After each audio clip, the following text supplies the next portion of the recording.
even if you've never seen a horror film, it's likely you'll have heard of Freddy Krueger. The word iconic is used often too much. It's really perfect for this character. So I'm very pleased to be joined by Mr. Freddy Krueger himself, Robert Englund. It's just as scary in real life, let me assure you. Nice guy. In this new film, The Last Showing, it's a slightly different, scary person you play, is that right? Well, it's very different. You know, I'm not under the pounds and pounds of foam latex and colostomy bag glue, you know, which they put on me, left over from Frank Sinatra or someone. And you know, it's much more of a psychological thriller. Great plot, terrific cast. Finn Jones from Game of Thrones, Emily Barrington, you know, the lovely Emily Barrington from White Queen and The In-Betweeners. And it's you kind of go through the movie with Finn. You watch it through his eyes because he's the only person besides the audience that knows the truth. And I manipulate everybody. I'm like a puppet master. I'm the old projectionist who's having his revenge at the midnight movie.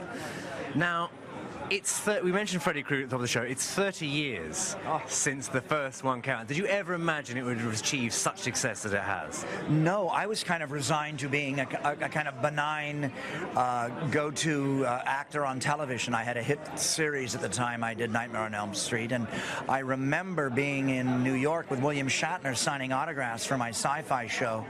And the line went out the door and around the block in the rain, and it changed from my sci-fi fans to heavy metal, punk rock, Ramones fans, you know, speed metal fans. And I knew that something was up, you know, and that was sort of the moment I had this idea that I was part of an international franchise, or potentially an international franchise. Because horror movies like sci-fi and like fantasy and even action, they speak the international language of cinema. And it's just been this great blessing for my career. And you worked with a young Johnny Depp. Did you predict his success? Well, I didn't predict Johnny's Depp. He was the most polite kid I ever worked with. Yes, sir. He kept calling me sir. It drove me crazy because I was very young then. But Johnny was very rockabilly then. You remember the Stray Cats? Johnny had the best hair. I mean, I don't know how he kept it up. It was cantilevered out. And he wore these fabulous vintage rockabilly shirts, you know, and great kind of Cuban heel, pointy cowboy boots and stovepipe Levi's, and he was very rockabilly. But my wife, or not my wife, but my girlfriend at the time, she saw him in 5 minutes. She said he's going to be a star. And she was a Yale drama school kid, and she predicted a lot of people. Mr. Big on Sex and the City, a lot of actors, but she called Johnny within 5 minutes. So I trusted her then, and I trust her now. I knew Johnny was going places. You've been scaring people for over 30 years. You did horror before even Nightmare on Elm Street. Are you looking forward to scaring for more? You're going to do a full Christopher Lee, keep scaring people on well into your old age? Well, I know Christopher Lee, and I bow in his general direction, as John Cleese would say.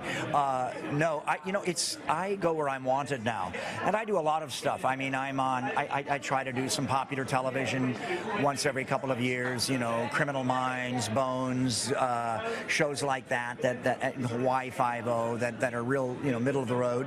But also, I've dabbled in reality. I've got 3 movies coming out, along with The Last Showing, and I just go where I'm wanted.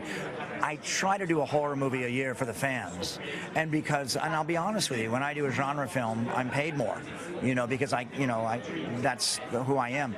But I'm just an old character actor who can't believe he's lucky enough to still be working. And having great success too. Now, you're in London. What do you like to do when you're here in town? Well, last night I was kidnapped by the cameraman, the director of photography, for Last Showing, and we went to some great little Soho bar, and on the walls were all of these great playbills and theater posters from when I was a young actor, and I was like a hardcore Anglophile. I wanted to be Alan Bates, I wanted to be Albert Finney, I wanted to be Tom Courtenay.